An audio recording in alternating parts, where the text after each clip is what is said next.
বাংলাদেশ সীমান্ত ঘেঁষে বিএসএফ এর জন্য জমি অধিগ্রহণ করতে গিয়ে এবার বড় ধরনের প্রতিরোধের মুখে পড়েছে পশ্চিমবঙ্গের বিজেপি সরকার।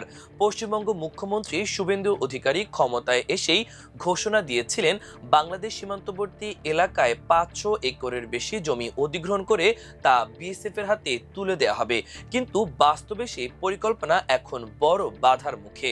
মুর্শিদাবাদ জেলার ডোমকল ব্লকের ঘোষপাড়া সর্বপল্লী এলাকার কৃষকেরা স্পষ্ট ভাষায় জানিয়ে দিয়েছেন তাদের চাষের জমি তারা ছাড়বেন না। প্রশাসনের কর্মকর্তারা জমি অধিগ্রহণের প্রক্রিয়া শুরু করতে গেলে বিক্ষোভে ফেটে পড়েন স্থানীয় কৃষকেরা। পরিস্থিতি এমন পর্যায়ে পৌঁছে যে শেষ পর্যন্ত পুলিশকে মৌখিক আশ্বাস দিতে হয় কৃষকদের জমি দখল করা হবে না। এরপরই আন্দোলনকারীরা রাস্তা ছাড়েন। মানবাধিকার সংগঠন এপিডিআর এর একটি পর্যবেক্ষণ প্রতিবেদনে উঠে এসেছে উদ্বেগজনক তথ্য।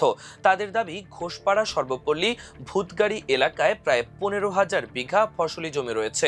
এই জমির ওপর নির্ভরশীল অন্তত 5টি গ্রামের প্রায় 600 পরিবার।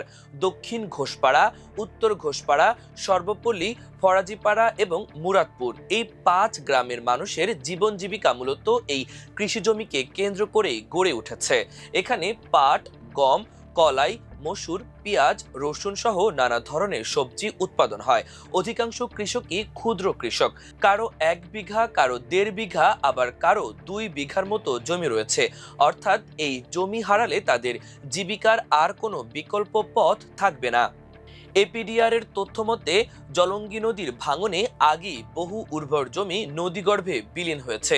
ফলে বর্তমানে যে জমিগুলো রয়েছে সেগুলোই কৃষকদের বেঁচে থাকার শেষ ভরসা। এমন পরিস্থিতিতে বিএসএফ এর জন্য জমি অধিগ্রহণের উদ্যোগ স্থানীয়দের কাছে সরাসরি অস্তিত্বের সংকট হিসেবে দেখা দিয়েছে। আর এখানেই সামনে এসেছে আরও একটি বিতর্কিত অভিযোগ। এপিডিআর বলছে সীমান্ত এলাকায় মানুষকে ভয় দেখাতে বাংলাদেশি তকমা ব্যবহারের চেষ্টা চলছে। সংগঠনটির দাবি, সীমান্ত থেকে 15 কিলোমিটার পর্যন্ত এলাকায় বিএসএফ এর ক্ষমতা বৃদ্ধির পাশাপাশি বিভিন্ন জায়গায় হোল্ডিং বা ডিটেনশন সেন্টার নির্মাণের পরিকল্পনা রয়েছে। আর এই পুরো প্রক্রিয়ার আড়ালে মূল লক্ষ্য হতে পারে কৃষিজমি অধিগ্রহণ। সংগঠনটি আরও অভিযোগ করেছে, বাংলাদেশি সন্দেহে কিছু মানুষকে বিএসএফ সীমান্ত পার করে বাংলাদেশে ঠেলে দেওয়ার ঘটনাও ঘটেছে। যদিও এসব অভিযোগের বিষয়ে এখনো পশ্চিমবঙ্গ সরকার বা বিএসএফ এর পক্ষ থেকে আনুষ্ঠানিক কোনো প্রতিক্রিয়া পাওয়া যায়নি।